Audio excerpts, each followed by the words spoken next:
Hello and welcome to another edition of the Tour de Greaves cycling show in association with SportsAid and the Rayner Foundation. Absolutely delighted this week to welcome a gentleman in a very unique position, somebody who's been president of both British cycling and oversaw a lot of the Olympic success that continues to this day, but also a former president of the UCI as well. It is a fellow Lancastrian, proud Lancastrian, Mr. Brian Cookson. Brian, thank you so much for coming on. Oh, you're welcome. I always enjoy talking about cycling. It's difficult to try and stop me sometimes. Absolutely. And I should point out as well that despite, I'm going to give you your age away, despite turning 70 just a week or so ago, you are still racing. You're racing tonight. We're talking the day after the first rest day at the Tour de France. You've clearly still got that passion for getting out and hurting yourself. Yeah. It's I don't know. There must be something lacking in my personality somewhere that what drives me to still keep competing at the age of 70. But yeah, everything's still working, bodily and mentally. So I think, whilst I'm still ahead of the game, I might as well try and carry on and enjoy it. It's a bit difficult competing against guys 30, 40, or even 50 years younger than you are, but yeah, when I'm up against my own contemporaries, I'm doing okay. I was fourth at the weekend in the National Circuit Race Championships in my age category, so that's okay. I would have preferred a medal, but yeah, close but no cigar, as they say. Absolutely. And another string that you've got to your bow, and it's not a new string. I know you've been a race organizer in the past and been involved in race organisation, but you're also the race director, the race organizer for the Lancaster Grand Prix, of which we're going to see the second edition this year. Just talk us through the kind of process you went through in setting that up. I was at the first Lancaster Grand Prix. I massively enjoyed it. I thought it was brilliant for sector surfing. I got out to kind of 3 or 4 different sectors on that course. Brilliant course. I think when we were chatting a couple of years ago, you described it as a kind of Ardennes-esque course because it was up and down, sharp tooth profile. What kind of drove you to want to do that race, and why Lancaster? Well, I mean, in effect, I'm chairman of the organising committee now. I work with a really good group of people, race organiser Graham Jones, Roy Holmes is a technical director, Phil Lee, of course, and local manager, and Henry Eden, who I think you know as head of our media and so on. So what really happened was that a couple of years ago, I was, again, dabbling in a little bit of racing with some of the younger guys and over at Lancaster, and Graham Jones said to me, we're interested in doing something as the Loon RCC, doing a major event, maybe thinking about national championships in the future.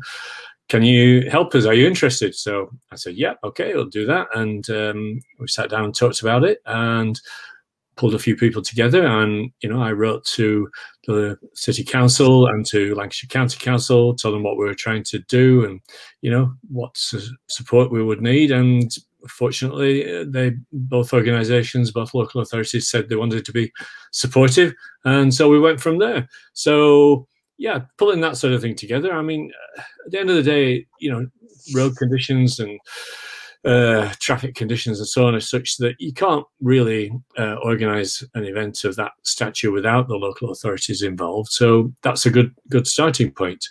And, I think with my experience and I guess some, the status that being a former president and so on brings, it helps open doors a little bit. And the police have been very supportive as well. And so, we were all set to build it year on year until the pandemic struck. And so we've missed a year. We've gone back even, excuse me, eventually this year to try and put something together at last minute because we didn't know which way the pandemic restrictions were going to go and so on. And we were just determined to put something on, and the local authorities and the police have been generally very, very supportive. We're still working on the details of that now. It'll be Sunday, August 15th, all being well. We've got the sport of British cycling behind us as well. And we're looking at a new course that's it is totally within the boundaries of Lancaster City Council, but it's a rural course based on and around, well, still starting and finishing in Williamson Park at the foot of the spectacular Ashton Memorial, the big monument that you can see when you pass there on the motorway, and passing through the village of Quormore, that I've learned should be pronounced Quormer these days, and a really tough 9-mile circuit that will be covered 11 times and then finish back in the park again. So yeah, all good wide roads and some pretty testing climbs, and I think if anything it'll be even harder than the last one was. Looking at that start list now, I should have pulled the start list up. I'm kind of going off memory, but you know, there's a few of the lads on that start list who've gone on to World Tour. You know, Gabs Cullet was there, and various others. I'm trying to think who else is there. Matty Holmes may have been there. Yeah, I think he took the series leadership, obviously at Lotto Soudal. John Archibald was there as well, and you know, I chatted to a few of those, you know, lads after, and they were just like, yeah, this is brilliant. You know, the domestic teams perhaps don't have the same opportunities to race abroad, and actually giving them quality races in this country actually really helps development. We've seen that, haven't we, with Matty and with Gabs and with various others, John as well. I know he's not World Tour, but he's, you know, was part of that squad for the Giro for Sean Yates' team. Yeah, absolutely. I mean, you know, making these kind of links through from the grassroots of the sport, if you like, through to the elite and the World Tour level is something that's always kind of motivated me. I mean, going back as far as the mid-80s, when I was involved with the Lakeland and Lancashire division, as it was then, of British Cycling Federation, you know, putting together a Tour of Lancashire was a 4-day race, which eventually became a 5-day and grew to be the second biggest race in the country. That was something that we really wanted to do. So we had, for instance, we went from regional teams and centres of excellence, which was an old coaching structure that used to exist, through to making it a pro-am race. We had in '87, we had the ANC team taking part, Malcolm Elliott and Joey McLaughlin and others, and that team went on to ride the Tour de France that very same year. So making those kind of links, giving those opportunities to riders, if not actually to take part in, you know, in that progression themselves, but to be a part of it in a sense that they could see the links that were necessary to get to the standard that the top pros were riding at. So yeah, that's part of what we've tried to do, and I think it's well, there's a lot of things going on at the moment that are really good, like the Dave Rayner Fund you know, that is partly involved with this program. Those links, if you look, I mean, I joke a little bit about this on Twitter and so on, that Lancashire's got a team in this race and that race and so on.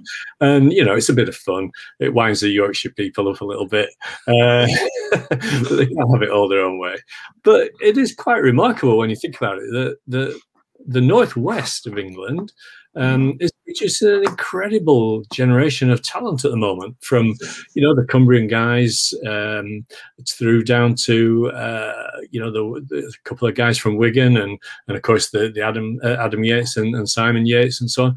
There's some fantastic talent coming in through the conventional routes, if I can call them that these days, of you know, the development programs at British Cycling, through Dave Rayner Fund and so on.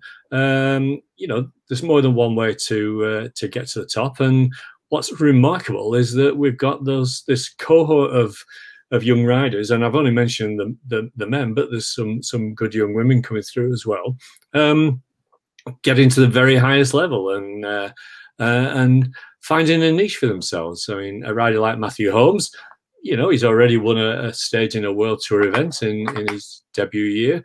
He's, I think, probably going to be riding the Giro, riding the Vuelta from what I hear. You know, a couple of days in the Mountains Jersey in the Dauphiné. That's a pretty good set of achievements for a young rider who maybe not going to be ever in the yellow jersey at the Tour de France or any of the others, but can find a good niche for himself in pro cycling, and you know, that's great to see. Yeah, I think he won on Wollonga Hill as well, didn't he? I think he brought he won on Wollonga Hill in the Tour Down Under, Santos Tour Down Under. But how would you see the Lancaster Grand Prix developing? I know we perhaps talked just after the first event, and whether kind of UCI status would be something you'd look at. Of course, we don't have many UCI races in this country really, apart from Tour of Britain and the Ride London Classic when that's raced, and obviously Colin Clues down at the Seagull Classic. Is that something you'd still be looking at? I mean, clearly the field you attract is good enough for the domestic, and the course, this new course, sounds exciting. Would you look for UCI classification perhaps? Well, we've got a number of possible ways forward. We can continue at the same level, which is difficult enough in the circumstances anyway. We can look at building it into maybe a bid one year for the national championships. We could even go so far, if we were really bold, as to say, well, let's go for European championships. I think it's going to be a number of years before a World Championships comes back to Great Britain. We've got the Scottish one coming in a couple of years' time, where it's all the World Championships of all the cycling disciplines. But after Yorkshire, I think we're looking at quite a few years before we can put that sort of package together again. But we'll see. But I think a European Championships is ultimately doable if we can keep the ongoing support of the local authorities. The other way that we could go, if we want to develop, is to put on a Tour of Lancashire and make it into a stage race. And that's one thing that I've got really at the forefront of my mind. We could go for UCI status that way. I think it's more worthwhile doing that as a stage race than as a one-day race, because it's difficult to get foreign teams to come over just for one race on one day. But if we could tempt let's say 4 or 5 other local authorities at district council level into supporting us at the same level as Lancaster City Council have, and maintain the overall support of Lancashire County Council as the highway authority, which is really, really important, then I think, if they can do a Tour de Yorkshire, we can certainly do a Tour of Lancs again. We've done it in the past from 1984 through to the late 90s. It only really lapsed because at that stage I took on presidency of British Cycling Federation. You can't do everything and hold down a day job as well, So, and equally, you need a good team of people, and we're building that good team of people, that level of experience, that sort of reservoir of knowledge and understanding of what's actually required, and the commitment that's required. And organising a race is not an easy task, and I think this is a mistake that a lot of people make when talking about, what should happen and what shouldn't happen, and British cycling should do this and should do that, and so on. National federations, governing bodies can do so much, but ultimately it's down to people to make things happen. Teams are one thing, and that's great that we've got a number of reasonably well-resourced teams, and I'm not sure actually many of them are fully professional. In many ways are more akin to the old sponsored amateur teams in a way, and that's not being critical of them. I know how difficult that is as well, but there's a massive amount of work required to put on a bike race in modern traffic conditions and social conditions. And, you've always got an element of resistance. You've got people who don't want something to happen, who don't want their road to be closed and so on. And if you're looking at the international level, you've really got to assure a very high level of safety and security for the race in every aspect.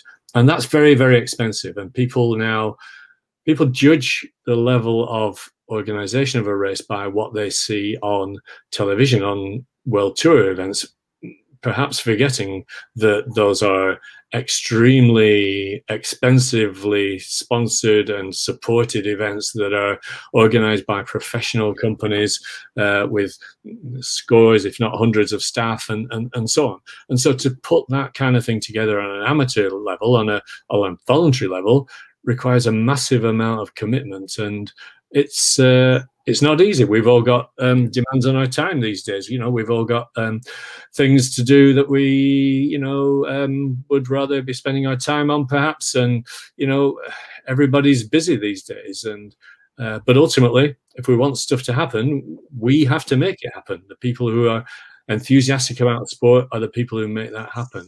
And you know, it's all too easy saying, oh, this should happen and they should do this and they should do that. Well, who are they? Well, we are they, and we've got to do something if we want it to happen. And that's that's what's always driven me, and is continuing to drive me, even though I've reached the great age of 70 years old.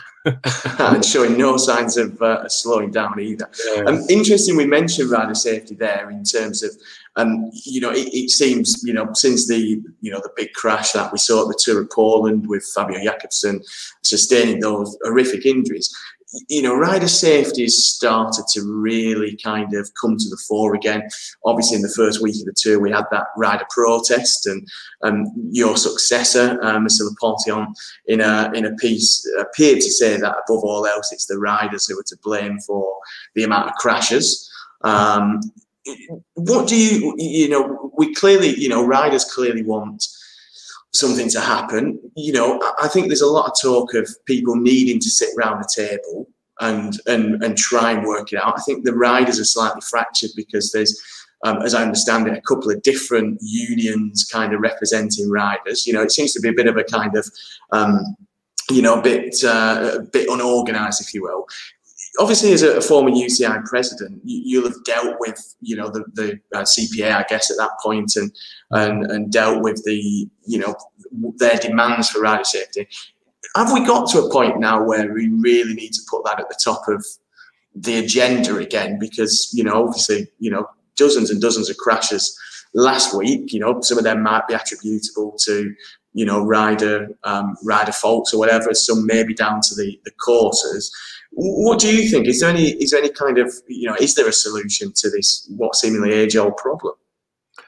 Well, it is an age-old problem, and I don't think things have changed dramatically in recent years, except that expectations are much higher. And there's been lots of good stuff, I think, like, you know, the concussion protocol and things like that. And, you know, some of that began when I was at UCI, and some of it's new, and that's fine. You know, the world changes and you move on. I think that, yeah, if you look back at the old cycling magazines from the 50s and 60s and before, and you see horrendous injuries and crashes and, you know, blood pouring down riders' heads, and, you know, almost celebrated in some of the European media and so on, in a way that it's almost like, you know, comparing cycle sport to war and stuff like that, and it was almost not brushed aside or encouraged in any way, but it was like taken as part of the deal that this was a heroic sport in which there was terrible injuries, but also great recoveries and triumph over adversity and so on. And so that kind of culture, I think, has been quite difficult to change in cycling. That you're down on the ground. First job is you get up, you get back on the bike. Even if you go off riding in the opposite direction to the race because you're concussed, you know, that was celebrated. Now we've changed that. We've got over that, I think, now, and slightly worrying that that the Movistar guy who broke both his arms, or minor breaks, but he said he was really dazed. What was his name? I can't remember his name. Marc Soler, weren't it? Marc Soler. Yeah. That they set him off on his bike again, and he was feeling dizzy and so on. So, yeah, that was a bit irresponsible, I think. So, I mean, maybe there's more to it, and it's difficult to make comment, you know, without knowing all of the facts. But generally speaking, now, you know, we've seen a much more cautious approach to putting riders back on the bike and so on. So that's one thing that's improved. If you look at what race organisers are trying to do, by and large, most are trying much harder to put in place more safety precautions, better standard of barriers and so on, you know, for for a long time there was a difficulty getting the right sort of what do they call them, concourse barriers where they slope inwards and so on for the finish straights and so on. That seems to have improved now, but again, for for an event below World Tour status that doesn't have a budget, you're looking at increased costs all the time, and the level of difficulty in putting that together is probably one of the reasons why we are seeing less and less events at every sort of level below that sort of World Tour level. Then again, you're seeing odd little things like I still, even the day after the crazy incident with the woman with the cardboard thing knocking down half the field, there are still people standing in the road and moving out of the way at the last minute in the Tour de France where there are no barriers. And where there are barriers, there are people standing in front of the barriers. And so the people who go and watch bike races have a responsibility as well. Of course they do. So I guess the point I'm making is that everybody in this sort of thing, there's no one solution here. There's a lot of different solutions. And some of those solutions are about personal responsibility of all of the people involved, whether it's the spectators, the riders, the race organizers, the team drivers, and so on. And, I mean, I hate to see people running alongside the riders or taking selfies and so on. You're standing on the side of a mountain for 4 hours to watch the Tour de France. Watch the bloody tour. Don't start waving to your wife. You want to wave to your wife, stay at home. I don't get that at all. And I mean, it's a bit of a joke, but in a way, you go back. I blame Didi, the devil. He's the first one who started this fancy dress running up and down. Why? What's it for? Get a life. Come on. The show is the ride, not you. That's what you're there to see. That's what the day is all about. And I don't get this trend for people other than it's like, oh look, Mum, I'm on TV, and in the stupid outfits running alongside the riders. That's the last thing you want as a rider. If you've done 4 hours in the pouring rain, you're riding up a mountain, and the last thing you want is some moron shouting in your ear as you're struggling to get to the finish. So I think, I mean, we're laughing about that, but that's part of it. Just get off the road. The race is the show, not you. And so that's part of it as well.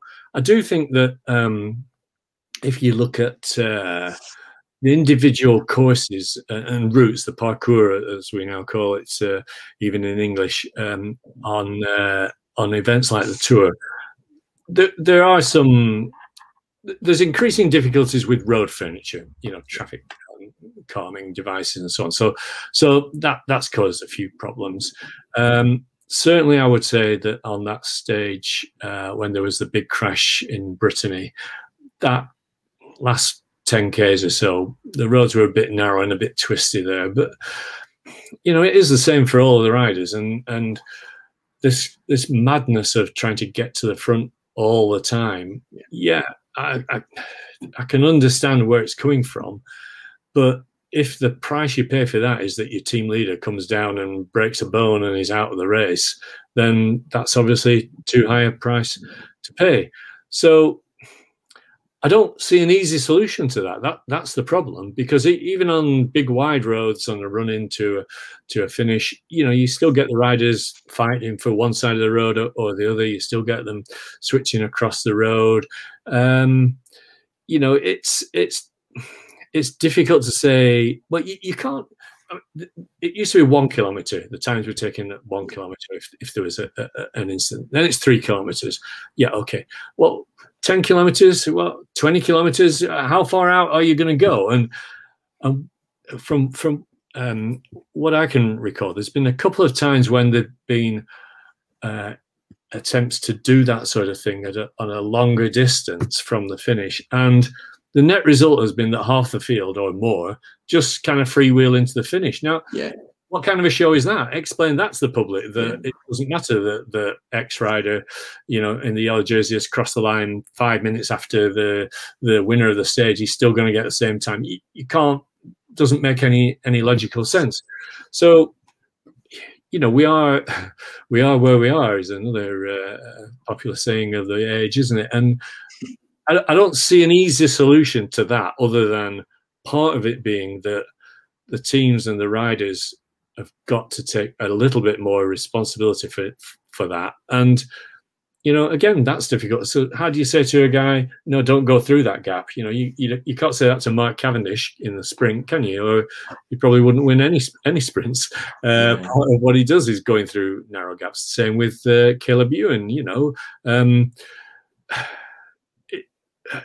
The combination of all those things with riders being at a higher level of fitness, which I think, you know, scientific training and all the rest of it is constantly giving us improvements, and the equipment being better, and bikes are faster these days. I know myself, if I put my deep section carbon wheels in, the bike's faster. It goes uphill, downhill, certainly downhill faster than with you know, ordinary section wheels on. So all of those improvements are meaning that speeds are higher, therefore reaction times are, you know, you're traveling further, and so you're going to have more incidents. So there's not an easy solution to that. There's not one solution, I should say. There are several solutions, and I don't think blaming, you know, one group of people, whether it's organisers, UCI, national governing bodies, riders, teams, or whatever,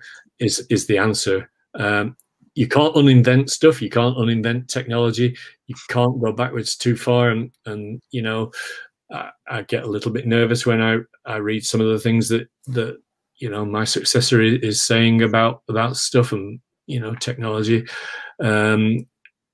Because I think, you know, I mean, like the race radios, for instance. So if you ban race radios, the next thing they'll do is, you know, that's the radios between the riders and the team managers. The next thing they'll do is start sending messages on the Garmin's or you know, the thing, and so they'll be reading them, you know, with the head down. So you ban that, and then the next thing is they'll have the, you know, the Google glasses where it's actually coming in front of their eyes and stuff. So you can't go backwards in technology very much. I think you can direct it and restrict it a little bit, perhaps, but beware of trying to go backwards in technology, I would say. So the short answer to your question is there is no short answer. It's a lot of long answers. Definitely. Now, I wanted to touch on the Olympics. Obviously, we're you know, very much less than a month away from the start of Tokyo 2020, which we're still calling it, despite being a year late. Now, you've taken part in the BBC documentary Gold Rush, Our Race to Olympic Glory. You oversaw, as president of the British Cycling Federation, the kind of the start of that journey. Do you think the success that British cycling's had has obviously caused a lot of scrutiny? You know, there's been more advancements in technology we just talked about.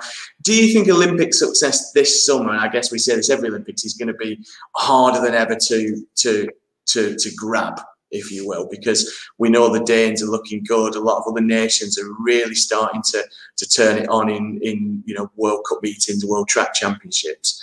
Do you think it's going to be even harder this summer to reach the heights that we did at Rio, at Beijing, at London, etc.? Yes. I think look, I think the rest of the world on the track certainly has caught up enormously. I think it's very challenging this year for particularly for the men. I think the women are still pretty strong on the track, so they should get good results. The men, it's pretty challenging, I think, in both the sprint and the endurance events. So yeah, well, let's see. I mean, I wish them well, of course I do. I think if we move off the track and onto mountain bike, you've got a fantastic prospect there in Tom Pidcock. So, you know, should be on for a medal, but mountain bike cross country is one of the most unpredictable in terms of, you know, unforeseen accidents and so on. I remember back in London, we expected Liam Killeen to get on the podium, and he ended up crashing and a horrible fracture on his on one of his legs, I believe, which I think more or less ended his career. So, you know, you've always got the unexpected to bear in mind there. I think on the road, we've got some great prospects there. You know, Lizzie Danon could do something again there. it's pretty hilly. I'm not sure that she's in quite the same climbing form of her best years, but you know, she's preparing now at the Giro Donne, I think. So let's see how she goes. Time trial as well for the women and the men, I think, is a really strong possibility if Geraint comes off the tour in reasonable health, whether he finishes the tour or not. I think he's got a good chance of getting on the podium in the time trial, and in the road race, the men's road race, we've got very strong prospects, I think, in both Yates brothers, Geraint, if he's in the mood, and Theo, who I think is a fabulous prospect for something special at the Olympics.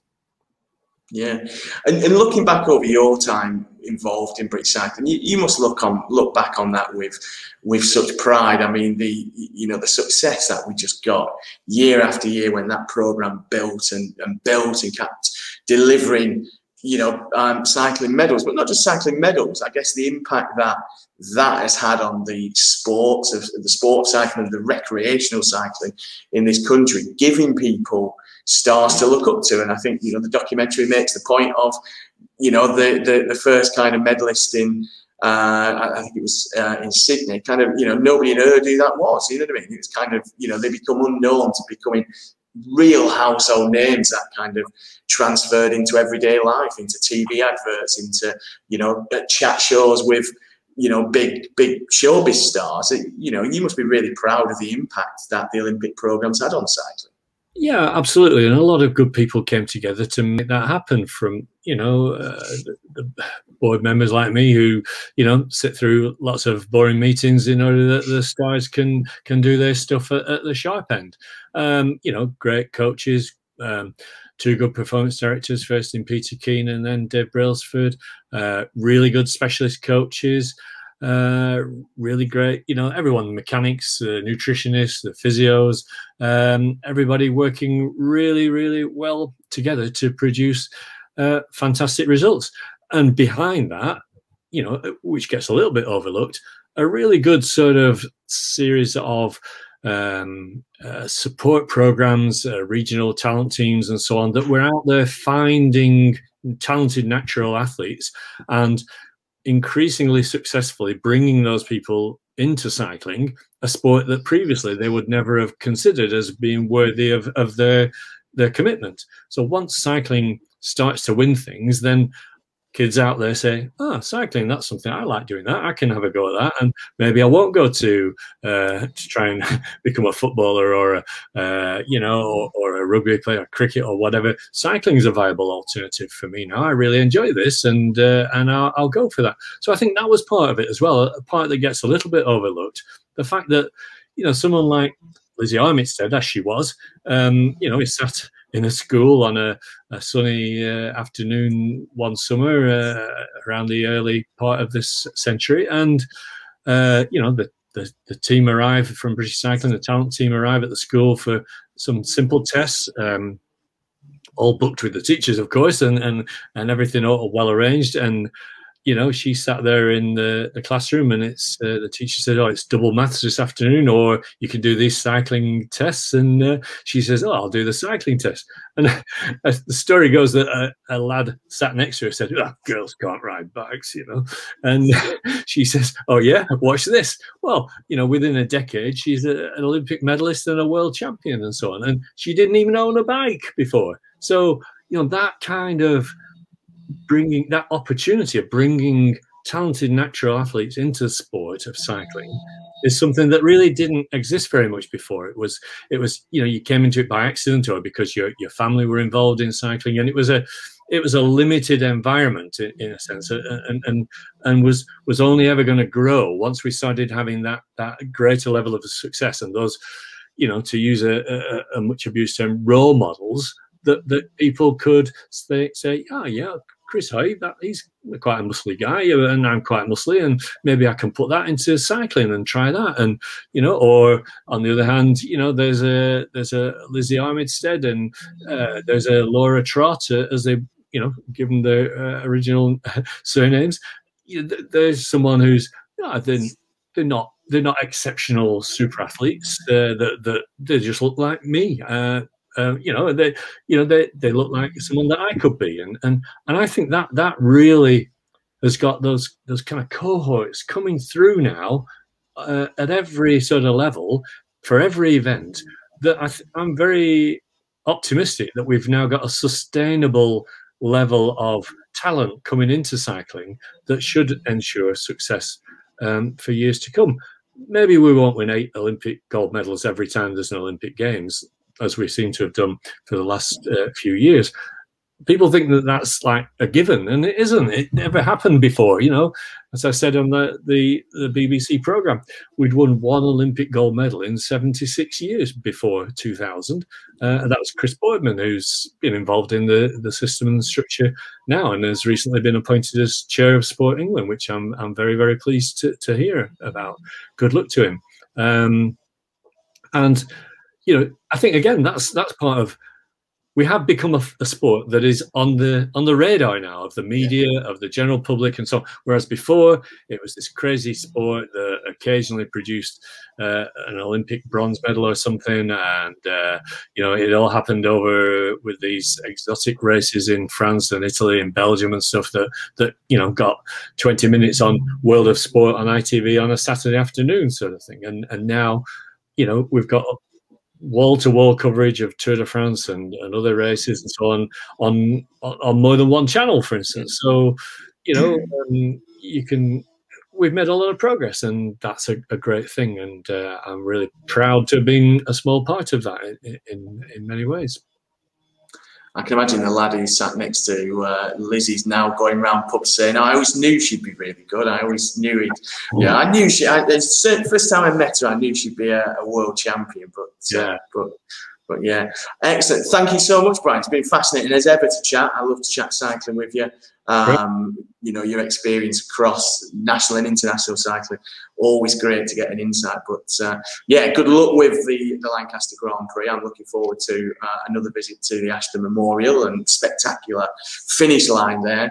And hopefully we'll catch up after that, and we'll have enjoyed a good race in hopefully some better weather than we're seeing today. Yeah, absolutely. Thank you, Andrew. Great talking to you.